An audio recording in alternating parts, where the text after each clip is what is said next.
नमस्कार दोस्तों, स्वागत है आपका अपने चैनल पे जहाँ पे आपको बिजनेस की नॉलेज मिलती है किताबों से ताकि आपका बिजनेस ग्रो हो सके। आज का हमारा वीडियो है success secrets of Amazon scale. इस वीडियो में हम जानेंगे कि कैसे आप अपने बिजनेस को स्केल अप कर सकते हैं। कोई भी बिजनेस बड़ा तभी बन सकता है जब वो ईजी टू स्केल होगा, और अमेज़न को आप जानते हैं और जब चाहे किसी भी देश में अपनी ब्रांच खोल सकता है। आपको भी जानने चाहिए अमेज़न के सीक्रेट्स कि कैसे वो इजीली स्केल कर जाता है। क्या आप भी अपने बिजनेस को दुनिया भर में फैलाना चाहते हैं? तो हम बिना देरी के स्टार्ट करते हैं।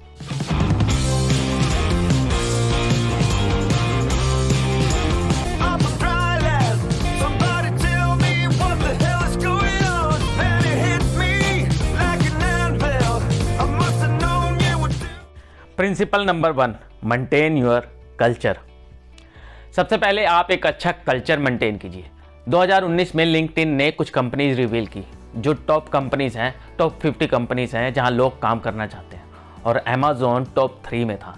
उसके पहले गूगल और फेसबुक थे। इन पैरामीटर्स के बेस पे लिंक्डइन ने वो कंपनीज रिवील की थी। अमेज़न में लीडरशिप को बढ़ावा दिया जाता है। वहाँ पे हर एम्प्लॉई एज ए लीडर ही काम करता है, और इनके अपने 14 प्रिंसिपल्स हैं लीडरशिप के। आप वो प्रिंसिपल्स यहाँ देख सकते हैं। अमेज़न के कुछ अपने ऑप्शंस हैं एम्प्लॉय को मोटिवेट करने के लिए कि to continue work with Amazon company. ये रहे वो ऑप्शन जो मैं आपके साथ शेयर करता हूँ, और इन्हीं ऑप्शंस की वजह से अमेज़न में हर कोई काम करना चाहता है। Number 1, career choice. हर एम्प्लॉय को वहाँ पे अपना करियर चूज करने की आज़ादी है। इसका मतलब अगर अमेज़न में ना काम करके आप कोई और करियर सेलेक्ट करना चाहते हैं तो उसको स्टडी कीजिए और वो करियर सेलेक्ट कीजिए। स्टडी करने की 95% खर्चा अमेज़न खुद उठाएगा। अमेज़न का मानना है कि अगर कोई यहाँ काम नहीं करना चाहता है, उसको गलत करियर सेलेक्ट किसी ने कर लिया है, तो they have completely freedom to select their own career, और इस वजह से वहाँ पे हर कोई काम करना चाहता है। इतनी आज़ादी शायद ही आपको किसी कंपनी में मिलेगी। ऑप्शन नंबर 2, पे टू क्विट। अमेज़न हर साल अपने एम्प्लॉयज़ को $2000 ऑफर करता है टू क्विट, अमेज़न कंपनी छोड़ने के लिए। जेफ बेजोस नहीं चाहते कि वहाँ पे कोई ऐसा काम करे जो वहाँ काम करना ही नहीं चाहता। इसलिए हर साल एम्प्लॉयज़ को $2000 ऑफर किए जाते हैं, लीजिए और कंपनी छोड़ दीजिए। लेकिन मुझे तो नहीं लगता कि कोई भी ये ऑफ़र एक्सेप्ट करता होगा, क्योंकि इतनी अच्छी कंपनी को कौन छोड़ना चाहेगा। Option number 3, virtual contact centre. Amazon में हमेशा से ही वर्क फ्रॉम होम की आज़ादी है। हमेशा से ही ऑप्शन ये अवेलेबल है अमेज़न कंपनी में। अगर आप घर से काम करना चाहते हैं, घर से ही कोई डील हैंडल करना चाहते हैं या कस्टमर केयर को हैंडल करना चाहते हैं, तो पूरी आज़ादी है कि आप घर से ही काम कर सकते हैं। Option number 3, remember early days. Amazon में हर एम्प्लॉयज़ को यही कहा जाता है कि ये मान के चलो कि कंपनी की अर्ली स्टेज है। ये मत मान के चलो कि कंपनी बहुत ज़्यादा बड़ी हो गई है। इसकी वजह से वहाँ के एम्प्लॉयज़ आलसी नहीं होते और पूरी मोटिवेशन के साथ काम करते हैं। जेफ बेजोस की कहानी हर एम्प्लॉयज़ को सुनाई जाती है, जो गैराज में शुरू हुए थे, जिन्होंने गैराज में अपना काम शुरू किया था, और ऐसे ही बताया जाता है कि आप भी मान के चलो कि आप भी एक स्टार्टअप कंपनी में काम कर रहे हो, और उसी हिसाब से अपना काम कीजिए और डेडिकेशन पूरी रखिए अपने काम में। यहाँ तक कि कोई भी एम्प्लॉय अगर अमेज़न के पैसे बचा देता है किसी भी तरह से, तो उसको अवार्ड तक दिया जाता है। Principle number 2, focus on high standards. Amazon अपनी कंपनी में हाई स्टैंडर्ड ही रखता है, चाहे वो एम्प्लॉय हो चाहे उनका कोई प्रोडक्ट हो। जेफ बेजोस कहते हैं, if you think it's too expensive to hire a professional, hire a immature and wait. Amazon का अपना एक ग्रुप है, हायरिंग ग्रुप है, जिसका नाम है रेजर, और रेजर की इजाज़त के बिना आपको कंपनी में जॉब नहीं मिल सकती, चाहे आप जेफ बेजोस का लेटर ही ले आओ। इनकी बात काटने वाला कोई भी नहीं है। इवन जेफ बेजोस भी इनको काट नहीं सकते कि हाँ ये एम्प्लॉय अच्छा लगा, इसको हायर कर लो। इनका अपनी कुछ टर्म्स है हायरिंग की, वो टर्म्स आपको फॉलो करनी पड़ेंगी, अदरवाइज आप सेलेक्ट नहीं हो सकते। अमेज़न में सभी आपको ए प्लेयर ही मिलेंगे। जेफ बेजोस का मानना है कि अगर वो एवरेज प्लेयर सेलेक्ट कर लेते हैं तो ये एक दूसरे से कंपैरिजन करेंगे। बी प्लेयर हमेशा सी प्लेयर को ही सिलेक्ट करेगा अपने साथ काम करने के लिए, और इसी कंपैरिजन को दूर करने के लिए वहाँ पे हर कोई ए प्लेयर ही है, हर कोई अपनी अपनी फील्ड में सबसे माहिर है। अमेज़न ने ये स्टैंडर्ड सिर्फ अपनी कंपनी में नहीं रखे, बल्कि थर्ड पार्टी जैसे कि सेलर हो गया या फिर डिलीवरी पार्टनर्स हो गए, इनके लिए भी रखी है।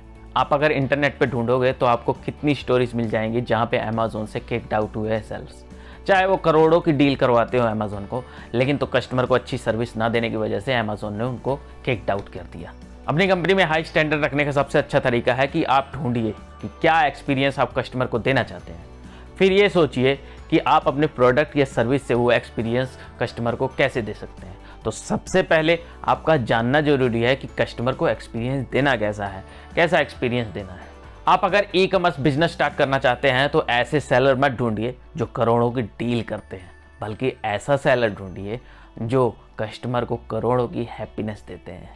Principle number 3, measures what matters, question what measured, trust your guts. Amazon पे जितने भी डिसीजन लिए जाते हैं वो डाटा के बेस पे लिए जाते हैं। जब भी आप कोई एक्शन परफॉर्म करते हैं तो अमेज़ॉन उसको रिकॉर्ड कर लेता है और उसी बेस पे अमेज़ॉन के एक्शंस लिए जाते हैं। अमेज़ॉन का एल्गोरिथम ऐसा बना है, जब भी आप किसी प्रोडक्ट को सर्च करते हैं तो उससे रिलेटेड प्रोडक्ट ही आपको सजेस्ट किए जाते हैं। आपने भी नोटिस किया होगा कि कोई अगर प्रोडक्ट आपने इंटरनेट पे सर्च किया तो 2-3 दिन तक आपको अमेज़ॉन पे उससे रिलेटेड प्रोडक्ट आते रहते हैं। यह अमेज़ॉन के एल्गोरिथम का ही कमाल है। अमेज़ॉन पे A/B टेस्टिंग होती है।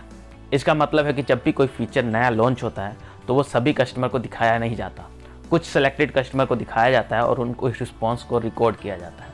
अगर वो कस्टमर को अच्छा लगता है तभी वो कम्प्लीटली टेस्ट हो जाता है और उसको एक्चुअल में लॉन्च कर दिया जाता है सभी कस्टमर्स के लिए। जेफ बेजोस कैश फ्लो नहीं, फ्री कैश फ्लो प्रेफर करते हैं। फ्री कैश फ्लो वो होता है जिसमें प्रॉफिट प्रोडक्ट के मेंटेनेंस और इम्प्रूवमेंट को निकालने के बाद निकाला जाता है। मैं आपको डिटेल वीडियो दे दूंगा कैश फ्लो और फ्री कैश फ्लो की आई बटन में और डिस्क्रिप्शन में। आप वहां से इनके दोनों के बीच में डिफरेंस जान सकते हैं। आप अगर शेयर मार्केट के बारे में जानते हैं तो आप जानते होंगे कि कंपनी का प्रॉफिट शेयर के प्राइस से नहीं नापा जाता, इसलिए जेफ बेजोस कभी भी शेयर प्राइस को देखते ही नहीं। यहाँ तक कि अमेज़ॉन के प्राइस ईयर 2000 में 113 से लेके $6 तक गिर गए थे, लेकिन फिर भी कंपनी प्रॉफिट में चल रही थी। जब भी आपके शेयर प्राइस नीचे जाएं तो अपने गट्स पे भरोसा रखिए, कस्टमर को लगातार अच्छी सर्विस देते रहिए। आपके इन्वेस्टर फ़ायदे में रहें चाहे ना रहें, आप हमेशा फ़ायदे में ही रहेंगे। Principle number 4, believe it's always day 1।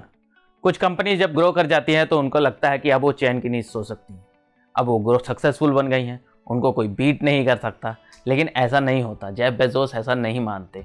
वो हमेशा सोचते हैं कि ये पहला दिन है कंपनी का और उसी अकॉर्डिंग अपने प्लान्स बनाते हैं।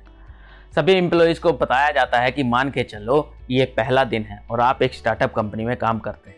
अमेज़ॉन के सबसे पहले एम्प्लॉय जेफ बेजोस खुद, और उन्होंने अपनी कंपनी में प्रोग्रामर्स को ऐड किया इंस्टेड ऑफ की सेल्स पीपल को ऐड कर। जेफ बेजोस पॉलिसीज में यकीन नहीं करते। उनका मानना है कि पॉलिसी कंपनी को स्लो कर देती है। जब कंपनीज बड़ी हो जाती हैं तो दुनिया भर की उनमें पॉलिसीज लग जाती हैं।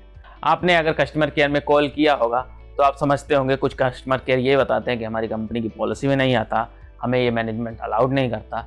लेकिन जेफ बेजोस ऐसा नहीं करते। जेफ बेजोस ने अपने एम्प्लॉयज़ को कम्प्लीटली आज़ादी दी हुई है कि कस्टमर को सेटिस्फाई करने के लिए जो भी आपके बंद पड़ता है वो कीजिए।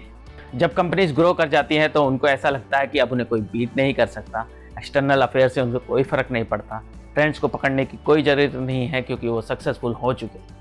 लेकिन ऐसा जेफ बेजोस नहीं मानते। वो अपनी कंपनी में ऐसा कल्चर नहीं अपनाते।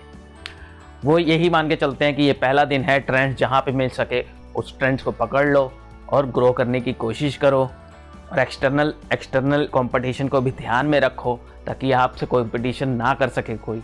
ये सभी कल्चर अमेज़ॉन में मेंटेन किए जाते हैं। अमेज़ॉन में सभी को इनकरेज किया जाता है कि बिलीव करो कि यह पहला दिन है और उसी अकॉर्डिंग एक्शन लो। अमेज़ॉन में सबको ये बताया जाता है कि आप स्टार्टअप में काम कर रहे हैं और स्टार्टअप में डिसीजन जल्दी लिए जाते हैं और उसी अकॉर्डिंग अपने डिसीजन लेने की कोशिश कीजिए। प्रोसेस को फॉलो करने की कोशिश मत कीजिए। स्टार्टअप में आपने देखा होगा कोई ज़्यादा प्रोसेस नहीं होती, वहाँ पर इमीडिएटली एक्शंस लिए जाते हैं। सभी एम्प्लॉयज़ को आज़ादी दीजिए to make decision and make customers happy.